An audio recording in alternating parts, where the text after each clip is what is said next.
നായപ്പേടിയിലാണ് ആലപ്പുഴ ജില്ലക്കാരുടെ ജീവിതം. ജില്ലയിൽ ഒരു ദിവസം ഒരാളെയെങ്കിലും നായ ആക്രമിക്കും. പേവിഷബാധയേറ്റ് കഴിഞ്ഞ് ഒരു വർഷത്തിനിടെ 5 പേരെങ്കിലും ആലപ്പുഴ ജില്ലയിൽ മരിച്ചിട്ടുമുണ്ട്.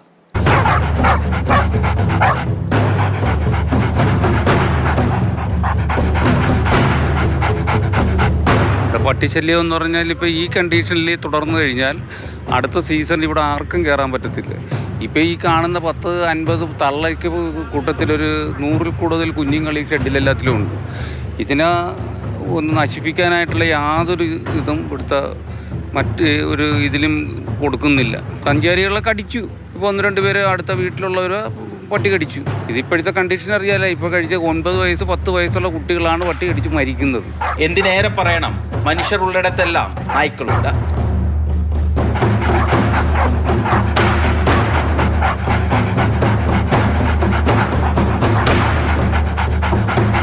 ടൂറിസ്റ്റുകൾ വരുമ്പോഴത്തേക്ക് ഈ പട്ടികൾ കൂടുതലായിട്ട് വന്നു കഴിഞ്ഞാൽ അത് വലിയ അപകടങ്ങളിലേക്ക് പോകുള്ളൂ. ഇതിനെന്തെങ്കിലും ഒരു സംവിധാനം ഉണ്ടാകുക, ഇവരെ ഇതിനെല്ലാം നമ്മൾ മറ്റൊരു സ്ഥലങ്ങളിലേക്ക് മാറ്റുകയോ അല്ലെങ്കിൽ ഇതിന് വാക്സിൻ എടുക്കുകയോ അങ്ങനെയൊക്കെ ഉള്ള കാര്യങ്ങൾ ചെയ്തെങ്കിൽ മാത്രമേ നമുക്ക് ഇതിൽ നിന്ന് രക്ഷപ്പെടാനായിട്ട് പറ്റത്തുള്ളൂ. പക്ഷേ ഒരു അപകടം ഉണ്ടായിക്കഴിഞ്ഞാൽ പിന്നെ ടൂറിസത്തിൽ അത് ശരിക്കും അത് ബാധിക്കുന്ന ഒരു കാര്യമാണ്. അഴീക്കലിൽ കടൽ തീരത്തിനോട് ചേർന്നുള്ള വീട്ടുമുറ്റത്ത് വിശ്രമിക്കുകയായിരുന്ന വയോധികയെ തെരുവ് നായ്ക്കൾ കടിച്ചു കൊന്നത് കഴിഞ്ഞ ഡിസംബറിലാണ്. പേവിഷബാധയേറ്റുള്ള മരണവും ഏറി വരികയാണ്.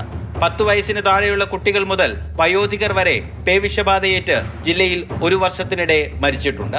ഇത്രയൊക്കെ ആയിട്ടും തെരുവുനായ്ക്കൾ പെറ്റുപെരുകുന്നത് നിയന്ത്രിക്കാൻ ജില്ലാ ഭരണകൂടം ഒരു നടപടിയും എടുക്കുന്നില്ല.